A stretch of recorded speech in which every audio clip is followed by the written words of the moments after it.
Muchas gracias, presidente. Bueno, primero agradecer a los asesores por los aplausos, porque legisladores no hay. De Acción Nacional hay 5, del PRI hay 15, en fin, vamos a seguir avanzando aún sin el quórum correspondiente. Solamente quería dejarlo de manifiesto y gracias nuevamente a los asesores por sus aplausos. 16, me corrigen por aquí, no 15, 16. Gracias, compañero Fidel. Señoras y señores senadores, llegamos a esta etapa de la discusión de la reforma energética con profunda y absoluta inconformidad. La izquierda de este país se siente ofendida, tal y como es el sentir de la gran mayoría de los mexicanos, debido a la insensibilidad, a la falta de voluntad para siquiera establecer un método de discusión donde quienes nos oponemos a un despojo de magnitudes nunca antes vistas pudiéramos establecer nuestra posición, argumentos y razones. Confiábamos que los trabajos para la dictaminación de las leyes secundarias en materia energética en las Comisiones Unidas se desarrollarían apegados a la legalidad que en todo momento debe regir el actuar de este Senado. Las cosas no han cambiado y los tiempos de la aplanadora, del mayoriteo, los de la razón de la sinrazón, siguen más vigentes que nunca. Lamentablemente, depositar la confianza en el espíritu republicano y democrático en quienes no lo son, nos ha llevado a este momento histórico, en donde una vez más el aroma de ese sistema político que repudiaron los estudiantes del 68 y la gran mayoría de los electores desde 1988 vuelve a atizar los pasillos, los escaños y las oficinas de un recinto legislativo. Lamentablemente, el procedimiento, la indiferencia con la que se trata a la oposición, lamentable ver también cómo los impulsores han empeñado el destino a la anécdota, pues en la convalidación de este hecho han dejado a un lado esos ideales de sus fundadores. ¿Qué diferencia hubiera habido si en su lugar hubiéramos tenido aquí a un Gómez Morín o a un Castillo Peraza? Políticos congruentes con los que la izquierda mexicana caminó de la mano para lograr la democracia en México. Una vez más, somos los legisladores de la izquierda progresista los que hacemos nuestra la voz de las y los mexicanos, que no aceptan la entrega de industria petrolera o energética y de la soberanía nacional de nuestro país. Ante ello, es preciso afirmarlo, nuestra soberanía energética se encuentra pendiendo de un hilo y entre dos posiciones total y absolutamente opuestas.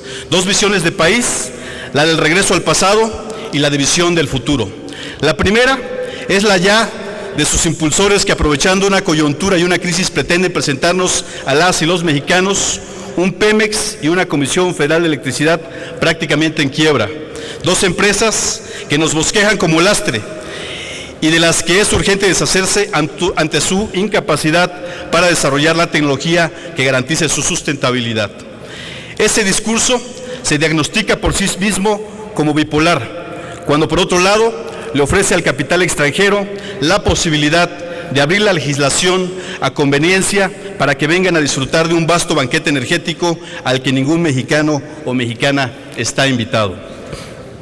La segunda posición es la de la izquierda.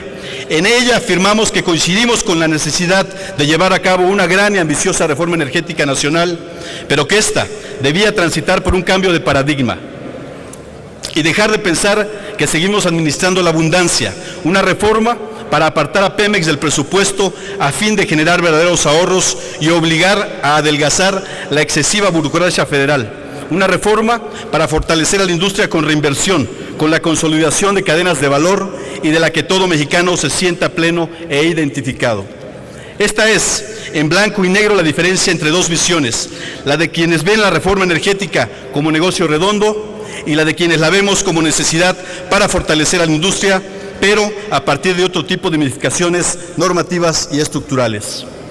A pesar de ese nivel de antagonismo, las y los senadores del Partido de la Revolución Democrática planteamos la posibilidad de encontrar un espacio común.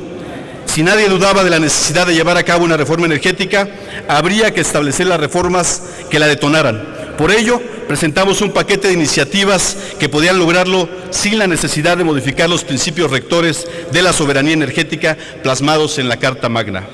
Lamentablemente, con la reforma constitucional publicada el pasado 20 de diciembre, se perdió la posibilidad de sentar las bases para que se diera una auténtica reforma energética, mediante la modificación de los artículos 25, 27 y 28. Además de una seguidilla de artículos transitorios, se obsequió el futuro y la soberanía energética al mejor postor y, de paso, se firmó con anticipación el acta de defunción de Pemex y de la Comisión Federal de Electricidad, con un esquema que la reduce a su mínima expresión, para al final proceder a su inminente liquidación.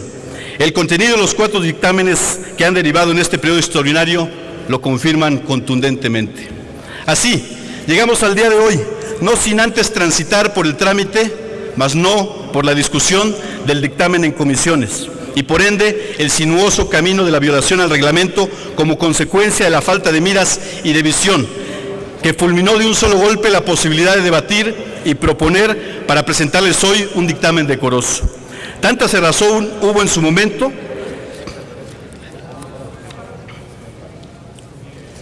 que incluso al momento de que planteamos la posibilidad de que estos debates fueran transmitidos en cadena nacional, cuando menos en cápsulas, también en este caso hubo oídos sordos.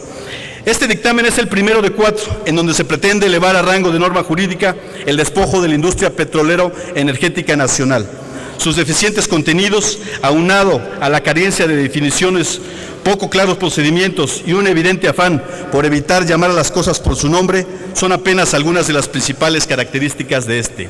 Evidentemente, en esta etapa de la discusión ya quedaron en el olvido los grandes anuncios que publicitaban su reforma como un verdadero producto milagro, de esos que resuelven todos los males presentes y futuros, pero los que al paso del tiempo nadie se hace responsable de sus fallas. Así será esta reforma materializada en estos proyectos que distan mucho de ser lo que México necesita. La ley de hidrocarburos que se propone es deficiente desde el origen mismo de los entes a los que pretende regular. Establece que Petróleos Mexicanos será una empresa productiva del Estado sin definir en su contenido si pertenece a la categoría de los centralizados o descentralizados. Un verdadero enredo jurídico, pues por un lado, su cambio de personalidad jurídica deja en la incertidumbre los mismos contratos de arrendamiento, servicios y demás compromisos financieros adquiridos con anterioridad a su conversión y que se encuentran en curso. Por otro lado, la Constitución obliga a su transformación jurídica de paraestatal a empresa productiva del Estado. Sin embargo, en otros enunciados, particularmente en los transitorios de este y de otras normas que más adelante discutiremos, se menciona que conservará su personalidad jurídica. De esta situación, el gran perdedor de la reforma, el primer caído víctima de este dictamen, será el trabajador de Pemex, que como consecuencia de varias situaciones establecidas de esta ley, podría perder su trabajo. Simplemente, imaginemos a ese ingeniero que día con día, a lo largo de sus últimos 20 años, acude de manera puntual a su centro de trabajo y le ha dejado a su empresa los mejores años de su vida, al tiempo que ha desarrollado toda una expertise que ni el más capacitado en las aulas podría contar. Sin embargo, con la transformación de Pemex a empresa productiva del Estado, su participación en la ronda cero y la transformación jurídica de la misma, de un solo golpe será liquidado como consecuencia de una renovación de la plantilla laboral. Pues no olvidemos que aunque el 31% del total de la plantilla laboral de Pemex ronda entre los 45 y los 50 años, la edad prospectiva del mexicano es de 80. Con la reforma energética del gobierno vamos a desperdiciar 30 años de ese experto en hidrocarburos a cambio de absolutamente nada. El ejido, la comuna, la propiedad privada, así como las zonas ecológicas y arqueológicas de nuestro país son la siguiente víctima de esta reforma, debido a que la ley de hidrocarburos es proteccionista, pero con los intereses explotadores, y no con la protección del derecho a la propiedad, al entorno ecológico y al patrimonio arqueológico de nuestro país. Al aprobarse esta ley, se permitirán situaciones como las que ya se padecen, como la suscitada en el año 2009 con el proyecto de aceite terciario del Golfo, en el sitio arqueológico Vistahermosa, en el municipio de Papantla, o las diversas denuncias ante el Instituto Nacional de Arqueología e Historia, que ha recibido por afectaciones al patrimonio arqueológico, como el de la Compañía de Transporte y Construcción Trasecol, con actividades vinculadas a Pemex, que utilizó un sitio arqueológico como banco de material. Con esta regulación tan laxa, No nos extrañe que en un futuro cercano las transnacionales puedan utilizar como campo de exploración o como bodega los sitios de Teotihuacán. Una auténtica chicanada legislativa es la de quienes propusieron el cambio de término en el dictamen de expropiaciones por el de ocupación temporal. La ocupación temporal, para efectos de explotación de un hidrocarburo, es prácticamente una expropiación. Sirva de ejemplo el hecho de que un individuo se vea privado por un tiempo de usar su propiedad bajo estas características. Reciba una renta, pero al final la actividad de la empresa le devuelve su terreno. En el papel suena ventajoso. Sin embargo, nada se menciona cuando la actividad desarrollada pudiera ser, por ejemplo, el fracking, en la que se ocupan sustancias químicas que dañan la salud y que, como se ha demostrado, contaminan los mantos acuíferos y dejan la zona prácticamente inhabitable, las tierras inertes y las aguas con alta cantidad de toxicidad. Imaginemos ahora que la actividad de exploración puede durar hasta 30 años, sumando al periodo de desmantelamiento y de descontaminación del terreno o incluso de restitución mediante la recarga del manto freático, el cual puede llegar a tardar más de 25 años. ¿De verdad creen que después de 50 o 60 años el dueño de un terreno al que le van a devolver un lugar inhabitable para el ser humano le conviene esta genialidad? Por supuesto que no. Ahora bien, en su apartado de la transparencia y combate a la corrupción, consideramos que no contienen previsiones suficientes que garanticen la transparencia mínima para evitar actos de corrupción, como el muy reciente caso de oceanografía. Por ello, se propone que se introduzcan en el texto de la ley los mecanismos que permitan controlar que la ejecución de los contratos y asignaciones cumplan con las metas tanto técnicas como económicas a entera satisfacción del Estado mexicano. Es evidente la pretensión de reducir a Pemex a su mínima expresión cuando se le coloque en desventaja para competir con los nuevos participantes, puesto que las asignaciones que reciba le pueden ser arrebatadas sin un debido proceso. La Comisión Nacional de Hidrocarburos le impondrá socios en caso de buscar alianzas. La Secretaría de Hacienda seguirá teniendo un peso decisorio en la definición de su presupuesto. Cualquier aligeramiento fiscal estará supeditado al mínimo del 4% del Producto Interno Bruto de ingresos fiscales para el Estado. Se le podrá obligar a hacer tareas tan poco rentables que ningún otro operador quiera hacer, así como a entregar su información geológica y geofísica interpretada, con lo cual perderá toda ventaja, años de investigación por parte de sus expertos mexicanos y prácticamente se situará en una posición de desventaja competitiva. Con el inicio de la entrega del sector energético al privado a partir de la ronda cero... Tiempo, senador. Sí, presidente, ya termino. Pemex ya perdió casi el 60% de las áreas exploratorias, 69% de los recursos prospectivos, 85% del recurso prospectivo en lutitas, 71% del recurso prospectivo en aguas profundas, 41% del recurso prospectivo en aguas someras y el 17% del recurso prospectivo en áreas terrestres. Es decir, de un solo golpe dejará de explotar en más de 200,000 kilómetros cuadrados del territorio nacional. Este proceso discrecional no es debidamente regulado ni transparentado y deja a Pemex a la buena voluntad de la Secretaría de Energía. Señoras y señores senadores, el análisis y contenido del dictamen que nos presentan nos deja con graves preocupaciones como consecuencia de omisiones, falta de claridad, ausencia de temas que se afirmó apenas en diciembre pasado no eran contenidos de la reforma constitucional y se atenderían en la legislación secundaria. Por lo anterior, quiero preguntar a sus promoventes e impulsores lo que el pueblo mexicano quiere conocer de la presentación de la reforma energética.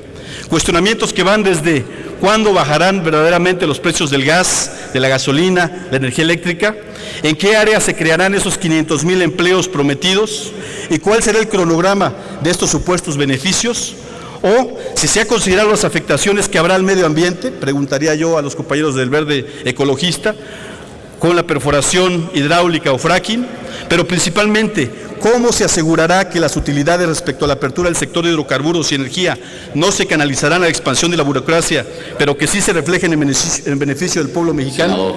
Espero que alguno de sus impulsores tenga los argumentos para poder responderle a la sociedad mexicana mediante el debate abierto en la presente legislación. Finalmente, y creo que cobra una especial vigencia una frase del libertador Simón Bolívar, cuando durante la instalación de su congreso decía: ¿no dice el espíritu de las leyes que estas deben ser propias para el pueblo que se hacen? ¿Que es una gran casualidad que las de una nación puedan convenir a otra? ¿Que las leyes deben ser relativas a lo físico del país, al clima, a la calidad del terreno, a su situación, a su extensión, al género de vida de los pueblos, referirse al grado de libertad que la Constitución pueda sufrir, a la religión de los habitantes, a sus inclinaciones, a sus riquezas, a su número, a su comercio, a sus costumbres, a sus modales. He aquí el código que debíamos consultar y no el de Washington. Muchas gracias. Es cuanto, presidente. Gracias, senador.